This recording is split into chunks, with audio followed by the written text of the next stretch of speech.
Safrianus meninggal seusai konsumsi daging anjing yang menggigitnya. 17 warga syok ikut makan.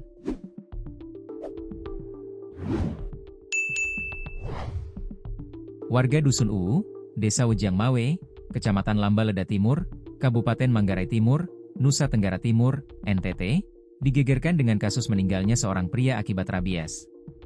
Kasus ini makin menghebohkan setelah terungkap bahwa anjing peliharaan yang menggigit korban justru disembelih dan dimakan bersama 17 warga sekitar.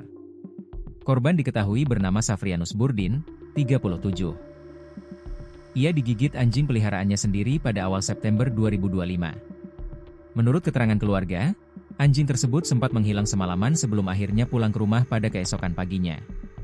Ketika hendak menurunkan hewan itu dari motor, anjing tersebut mendadak menggigit tangan Safrianus. Luka di tangan korban hanya dibersihkan secara sederhana di rumah tanpa penanganan medis. Safrianus menolak vaksinasi anti-rabies karena merasa yakin anjingnya tidak terinfeksi penyakit berbahaya. Namun, pada malam harinya, Safrianus justru membunuh anjing itu dan memasaknya. Dagingnya kemudian dibagikan kepada 17 warga sekitar yang ikut membantu atau hadir di rumahnya saat itu. Warga yang menerima potongan daging pun ikut mengolah dan menyantapnya bersama keluarga.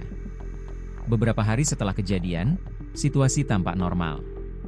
Tidak ada gejala mencurigakan, baik pada Safrianus maupun warga lain. Namun 2 bulan kemudian, tepatnya 23 Oktober 2025, Safrianus mulai mengalami gejala yang tidak biasa. Tubuhnya menggigil, demam tinggi, dada terasa panas, dan kesulitan menelan air. Keluarga sempat membawanya ke RSUD Ruteng, namun kondisinya terus menurun. Dokter kemudian memastikan Safrianus positif terinfeksi rabies, dan korban dinyatakan meninggal dunia keesokan harinya, 24 Oktober 2025. Kematian Safrianus langsung memicu kepanikan di Dusun Uu. Warga baru menyadari bahwa daging anjing yang mereka konsumsi kemungkinan besar berasal dari hewan terinfeksi rabies.